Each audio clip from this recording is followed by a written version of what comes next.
तो नमस्ते दोस्तों, स्वागत है आप सभी लोगों का ड्रीम इंडिया स्टडी पॉइंट में।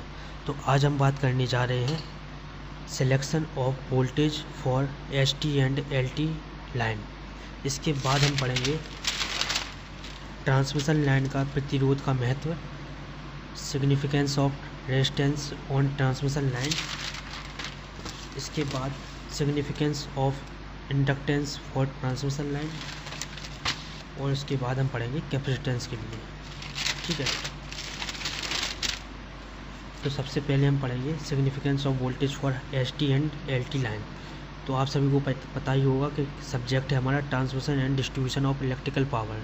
ठीक है, तो वीडियो शुरू करने से पहले अगर आपने हमारे चैनल को अभी तक सब्सक्राइब नहीं किया है तो चैनल को पहले सब्सक्राइब कर लें, और अगर वीडियो अच्छी लगे तो वीडियो को लाइक, कमेंट और अपने दोस्तों के साथ शेयर भी करें। तो चलिए शुरू करते हैं। एसी पावर को एचटी तथा एलटी के द्वारा ट्रांसमिट किया जाता है, लेकिन ट्रांसमिशन कॉस्ट को ध्यान में रखना पड़ता है, मतलब ज़्यादा खर्च ना हो इसको भी ध्यान में रखना पड़ता है। हम जानते हैं कि हाई वोल्टेज पर पावर को ट्रांसमिट करना इकोनॉमिकल कम खर्च होता है। ट्रांसमिट मतलब हाई वोल्टेज पर पावर को ट्रांसमिट करना या सप्लाई देना या बांटना कम खर्च में होता है हाई वोल्टेज पर बांटने में। ठीक है, लेकिन हाई वोल्टेज की वजह से ट्रांसमिशन लाइन की इंसुलेशन, स्विच गियर कॉस्ट और दूसरे उपकरण की कीमत ज़्यादा होती है। ठीक है, अगर हम हाई वोल्टेज में बांटेंगे तो मतलब इन सब की कीमत ज़्यादा होती है। इसलिए वोल्टेज को सेलेक्ट करने के लिए ट्रांसमिशन की लाइन की डिस्टेंस पर आधारित होती है। वह ट्रांसमिशन वोल्टेज जिसकी ट्रांसमिशन कॉस्ट मिनिमम हो इकोनॉमिक ट्रांसमिशन वोल्टेज कहलाता है। ठीक है, अब हम पढ़ेंगे डिस्टेंस और वोल्टेज के बारे में। अगर डिस्टेंस 0 से 20 किलोमीटर होगा तो 11 केवी की लाइन लगेगी। ठीक है, अगर 20 से 60 किलोमीटर होगा तो 33 केवी की, अगर 60 से 120 होगा तो 66 केवी की। ठीक है, अगर 120 से 240 होगा तो 132, 140 से 240 से 480 होगा तो 240, और 480 से 800 होगा तो 440, 440 केवी। ठीक है, ये है इसका फॉर्मूला। देखिए इतना इम्पोर्टेंट नहीं है जी, बट फिर भी पढ़ते ही चलें। फॉर्मूला इसका आप लिख सकते हैं, इकोनॉमिकल वोल्टेज फार्मूला। इकोनॉमिकल का मतलब होता है सस्ता या कम खर्च। ठीक है, V बराबर 5.5 √0.62 L plus P upon 100 kV। अब यहाँ पर L क्या है? L है length of transmission line, transmission line की लंबाई। P बराबर maximum power of B deliver, मतलब जितनी पावर हम दे रहे हैं वो।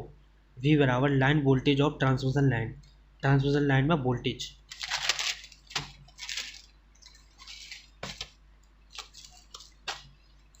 इसके बाद हमारा दूसरा टॉपिक जो है वो है ट्रांसमिशन लाइन का प्रतिरोध का महत्व, significance of resistance of transmission line. ये है आपका इम्पोर्टेंट। ठीक है, तो इस पर इम्पोर्टेंट लिख भी सकते हैं, और मैं आपसे फिर कह रहा हूँ पेपरों के टाइम मैं जो इम्पोर्टेंट दूंगा उसमें से ही आएगा। ठीक, तो इसलिए अभी आप नोट्स अच्छे से बनाते चलें, मैं बार बार यही कहता हूँ। ठीक है, अच्छे से नोट्स बना लें। तो चलिए हम पढ़ते हैं significance of resistance on transmission line. किसी भी प्रकार की ट्रांसमिशन लाइन में प्रतिरोध ओम प्रति किलोमीटर में होता है। प्रतिरोध का कारण ट्रांसमिशन लाइन में निम्न प्रभाव होता है। ठीक है, प्रतिरोध के कारण ट्रांसमिशन लाइन की प्रतिबाधा बढ़ जाती है। Z बराबर √R² plus XL minus XC का होल स्क्वायर।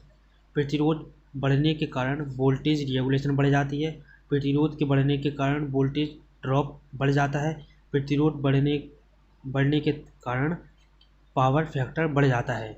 cos phi बराबर R/Z। प्रतिरोध बढ़ने के कारण ट्रांसमिशन लाइन में किसी प्रकार का एनर्जी कंजर्वेशन नहीं होता है। एनर्जी कन्वर्सन नहीं होता है।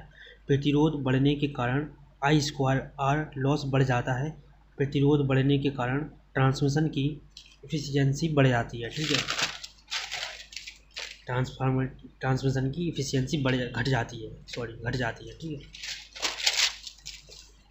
ये आपके 7 पॉइंट लिखें। अब इसको शॉर्ट से शॉर्ट करेंगे हम, तो इसकी एक शॉर्ट ट्रिक है याद करने की, जिससे आप एक लाइन याद करेंगे और आप 5 पॉइंट इसके लिख सकते हैं, ठीक है।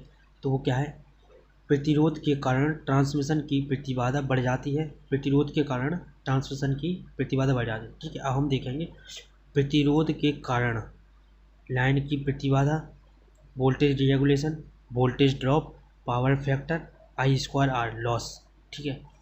ये चारों चीज़ें बढ़ जाती है। तो आपने कितनी सी लाइन आपको याद करनी है, आपको याद करना है प्रतिरोध बढ़ने के कारण ट्रांसमिशन की प्रतिबाधा, ट्रांसमिशन लाइन की प्रतिबाधा, voltage regulation, voltage drop, power factor, I²R loss बढ़ जाता है।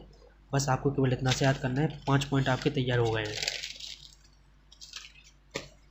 अब जो दूसरा पॉइंट हमारा है, तीसरा टॉपिक है ट्रांसमिशन लाइन का इंडक्टेंस का महत्व। इंडक्टेंस को हम कहते हैं प्रेरकत्व। Significance of inductance on transmission line. तो ट्रांसमिशन लाइन में इंडक्टेंस हेनरी प्रति किलोमीटर में होता है, जो लाइन को निम्न प्रकार से प्रभावित करता है। इंडक्टेंस के कारण ट्रांसमिशन लाइन का पावर फैक्टर घट जाता है। इंडक्टेंस के कारण ट्रांसमिशन लाइन में इंडक्टिव रिएक्टेंस उत्पन्न होता है। इंडक्टेंस के प्रभाव के कारण पावर फैक्टर लैगिंग हो जाती है। इंडक्टेंस के कारण ट्रांसमिशन लाइन सेंडिंग एंड ग्राही सिरा की अपेक्षा रिसीविंग एंड पर वोल्टेज घट जाता है। इंडक्टेंस के कारण ट्रांसमिशन एफिशिएंसी घट जाती है। इंडक्टेंस के कारण ट्रांसमिशन लाइन में इलेक्ट्रिकल लॉस कम हो जाते हैं। देखिए,